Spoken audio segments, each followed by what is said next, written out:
Hello friend, good afternoon, welcome to your channel Craft WBTED primary interview related আর একটি গুরুত্বপূর্ণ video নিয়ে চলে এলাম তোমাদের সামনে। তো আজকে আমরা লক্ষ্যভেদ 25-এ পৌঁছে গেছি।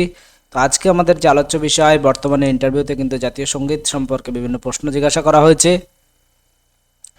সেই বিষয়গুলি নিয়ে আলোচনা করব। সাথে জাতীয় সঙ্গীত রিলেটেড যা যা প্রশ্ন আছে সেগুলিও একবার তোমাদের সাথে কুইক রিভিশন করিয়ে দেবো। তো তার আগে যারা আমাদের চ্যানেলে নতুন তারা অবশ্যই আমাদের চ্যানেলটিকে সাবস্ক্রাইব করে নিও এবং এই কিউআর কোডটি স্ক্যান করে তোমরা টেলিগ্রাম গ্রুপে জয়েন হয়ে যেতে পারবে, অথবা ডেসক্রিপশন বক্সে কিন্তু লিঙ্ক দেওয়া আছে, সেখান থেকেও কিন্তু তোমরা টেলিগ্রাম গ্রুপে জয়েন হয়ে যেতে পারো। প্রত্যেকের জন্য একটি ফ্রি পিডিএফ রয়েছে, এটি তোমরা বিনামূল্যে প্রত্যেকে নিতে পারবে। কিভাবে পাবে তার জন্য সম্পূর্ণ ভিডিওটি তোমরা দেখতে থাকো। যারা প্রাইমারি ইন্টারভিউ প্রিপারেশন নিচ্ছ তারা প্লেলিস্ট অপশনে গিয়ে প্রাইমারি ইন্টারভিউ প্রিপারেশন এই প্লেলিস্টটা অবশ্যই দেখে নিও, কারণ এখানে 200টি প্লাস কিন্তু ইন্টারভিউ রিলেটেড ভিডিও দেওয়া আছে ইন্টারভিউ প্রিপারেশনের জন্য।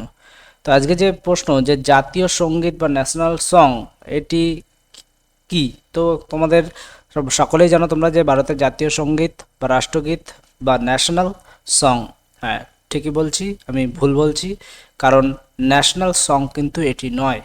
ভালো করে আমাদের যে ভুলের জায়গা সেটি তোমাদের প্রথমে একবার বলে দিই, যে ন্যাশনাল সং যদি বলা হয়, ইংলিশে যদি ন্যাশনাল সং বলা হয় তাহলে সেটি কিন্তু হয়ে যাবে বন্দে মাতরম। কিন্তু যদি বলে জাতীয় সঙ্গীত তাহলে তোমাদের কিন্তু এই জনগণ মন অধিনায়ক এটি বলতে হবে, এবং ন্যাশনাল অ্যানথেম, ইংলিশে এটা বলবো ন্যাশনাল অ্যানথেম। তো ভারতের জাতীয় সঙ্গীত হলো জনগণ মন অধিনায়ক জয় হে। তো এটি কিন্তু ভারতের জাতীয় সঙ্গীত। তো তোমাদের প্রত্যেকেই তোমরা জানো। তো এখানে একটি প্রশ্ন উঠে আসে, তার আগে কয়েকটি প্রশ্ন আছে সেগুলি তোমাদের সাথে শেয়ার করি, যে ভারতের জাতীয় সঙ্গীত বা রাষ্ট্রগীত এর রচয়িতাকে। তো ভারতের জাতীয় সঙ্গীত বা রাষ্ট্রগীত এর রচয়িতা হলেন রবীন্দ্রনাথ ঠাকুর। এটি কম বেশি অনেকেই জানো। অনেকে কিন্তু বঙ্কিমচন্দ্রের সাথে গুলিয়ে ফেলছিল, তো সেই জন্য আমি এই এপিসোডগুলি আবার একবার রিভিশনের জন্য তোমাদের সাথে শেয়ার করছি। তো ভারতের জাতীয় সঙ্গীতের রচয়িতা কিন্তু রবীন্দ্রনাথ ঠাকুর হয়ে যাবে। 2 নম্বর রয়েছে, এই গানটিকে ভারতের জাতীয় সঙ্গীত হিসেবে কবে গ্রহণ করা হয়? তো এর উত্তর হয়ে যাবে 24শে জানুয়ারি 1950 সালে। তো 24শে জানুয়ারি 1950 সালে কিন্তু এটি জাতীয় সঙ্গীত হিসাবে গ্রহণ করা হয়। এই গানটি কোন পত্রিকায় প্রথম প্রকাশিত হয়? তাহলে রবীন্দ্রনাথ সম্পাদিত তত্ত্ববোধিনী পত্রিকায় 1912 খ্রিস্টাব্দে কিন্তু এটি প্রকাশিত হয়। তাহলে এই গানটি কোন পত্রিকায় প্রথম প্রকাশিত হয়? তাহলে তার উত্তর কিন্তু হয়ে যাবে তত্ত্ববোধিনী পত্রিকায়, এবং সেটি ছিল কিন্তু রবীন্দ্রনাথ ঠাকুর সম্পাদিত পত্রিকা, যেটি 1912 সালে কিন্তু প্রকাশিত হয়েছিল। প্রথম প্রকাশের সময় এই কবিতার নাম কি ছিল? তো প্রথম প্রকাশের সময় এই কবিতার নাম ছিল কিন্তু ভারত ভাগ্য বিধাতা। তো উত্তর হয়ে যাবে কিন্তু ভারত ভাগ্য বিধাতা। এটাতে কিন্তু ওকারও তোমরা দিতে পারো, ভারত ভাগ্য বিধাতা। তো এটা কিন্তু হয়ে যাবে যে প্রথম প্রকাশের সময় কবিতার নাম কিন্তু ভারত ভাগ্য বিধাতা এটি ছিল। তো এখানে একটি প্রশ্ন উঠে আসে, যে যেমন এই গানটি কোন পত্রিকায় প্রথম প্রকাশিত হয়েছিল? তো এটি যেমন তত্ত্ববোধিনী পত্রিকা হয়ে যায়, তো সাথে সাথে একটি প্রশ্ন কিন্তু এখানে চলে আসতে পারে। সেই প্রশ্নটি হলো যে রবীন্দ্রনাথ ঠাকুরের প্রথম প্রকাশিত কবিতার নাম কি? এটি কিন্তু ইন্টারভিউতে জিজ্ঞাসা করা হতে পারে। তো তোমাদেরও কিন্তু এটি জেনে রাখা ভালো, যে রবীন্দ্রনাথ ঠাকুরের প্রথম প্রকাশিত কবিতার নাম হচ্ছে অভিলাষ। তো এটি কিন্তু ভেরি ইম্পর্ট্যান্ট একটি বিষয়, অভিলাষ।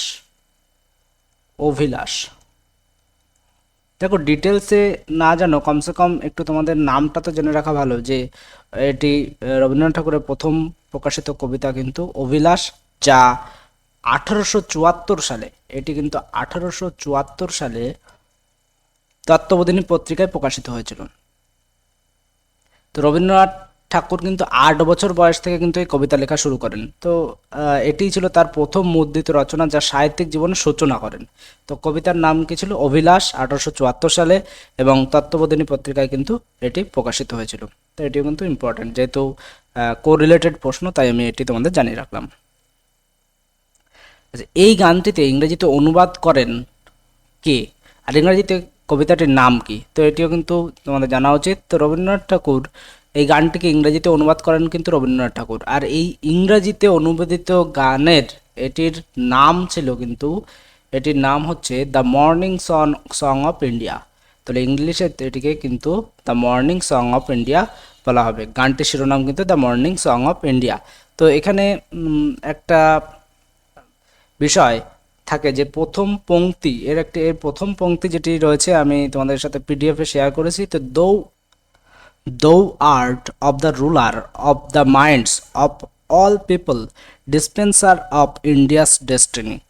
তো এটি কিন্তু এর প্রথম যে পংক্তি সেটি রয়েছে এবং যার অর্থ কিন্তু তুমি সকল মানুষের মনের শাসক, ভারতের ভাগ্যের বিধাতা। তো এটি তোমাদের একটুখানি জেনে রাখা উচিত, তাই আমি তোমাদের শেয়ার করে দিলাম। তো এখানে দেখো আরেকটা প্রশ্ন রয়েছে, এই গানের কয়েকটি স্তবক সেনাবাহিনী কয়টি স্তবক গাইতে পারে? তো এখানে এই গানের স্তবক সংখ্যা কিন্তু রয়েছে 5টি এবং সেনাবাহিনীরা গাইতে পারে কিন্তু কেবল একটি। তো এরপরে প্রশ্ন রয়েছে, এই গানটি প্রথম কবে গাওয়া হয়েছিল? তো উত্তর হয়ে যাবে কিন্তু 27শে ডিসেম্বর 1911। 27শে ডিসেম্বর 1911 সালে কিন্তু এই গানটি প্রথম গাওয়া হয়েছিল কংগ্রেসের কলকাতা অধিবেশনে। ভেরি ইম্পর্ট্যান্ট একটি বিষয়। তো কারা এই গানটিকে জাতীয় সঙ্গীতের রূপ গ্রহণ করেন? কারা এই গানটিকে জাতীয় সঙ্গীতের রূপে গ্রহণ করেন? তো ভারতের সংবিধান সভা কিন্তু এটিকে ভারতের জাতীয় সঙ্গীত রূপে গ্রহণ করেন। তো মোটামুটি এইটুকু জানলে আশা করি তোমাদের আর কোনো বিষয় বাধার কথা না। তো আরেকটি বিষয় অন্য ভিডিওতে আমরা আলোচনা করেছি যে জাতীয় সঙ্গীতে উল্লিখিত রাজ্যগুলির নাম। তো উল্লিখিত রাজ্যগুলির নাম কিন্তু তোমরা এখানে দেখতে পাচ্ছ, পাঞ্জাব, সিন্ধু, গুজরাট, মারাঠা, দ্রাবিড়, উৎকল আর বঙ্গ। তো পাঞ্জাব তো তোমরা জানো যে পাঞ্জাব কিন্তু ভারতেরই একটি রাজ্য।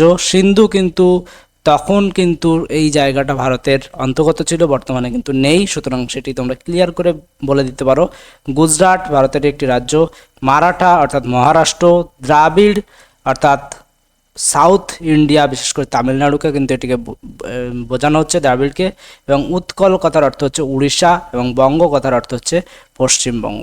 তো এটি কিন্তু ভেরি ইম্পর্ট্যান্ট। এবং এই সঙ্গীতে কয়টি নদীর কথা উল্লেখ আছে এটিও কিন্তু ইন্টারভিউতে জিজ্ঞাসা করা হয়েছে। তো এখানে কিন্তু দেখতে পাচ্ছ গঙ্গা নদীর কথা উল্লেখ আছে, যমুনা নদীর কথা উল্লেখ আছে, এই ধরনের এই নদীগুলির কথা কিন্তু এখানে উল্লেখ আছে। তো এই বিষয়গুলি আগে আমি ডিটেলসে শেয়ার করেছি, সেই কারণে আমি আর এই ভিডিওতে আলোচনা করছি না। এই ছিল মোটামুটি আপডেট। ভিডিওটি ভালো লাগলে অবশ্যই বন্ধুদের মাঝে শেয়ার করে দিও, চ্যানেলে নতুন হলে চ্যানেলটিকে সাবস্ক্রাইব করে নিও, এবং যারা ফ্রি পিডিএফ নিতে ইচ্ছুক তারা ইন্টারভিউ ফ্রি পিডিএফ লিখে তোমরা হোয়াটসঅ্যাপ করবে।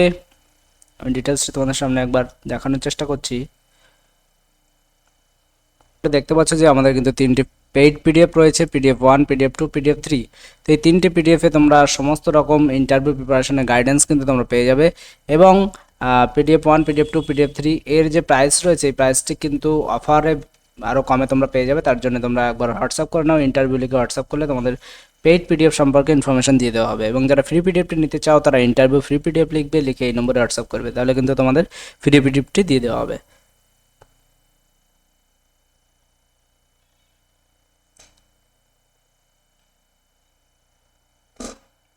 তো যারা এখনও আমাদের ফ্রি পিডিএফটি সংগ্রহ করোনি অবশ্যই ফ্রি পিডিএফটি সংগ্রহ করে নিও এবং চ্যানেলটিকে সাবস্ক্রাইব করে টেলিগ্রাম গ্রুপে জয়েন হয়ে যাও। Thank you.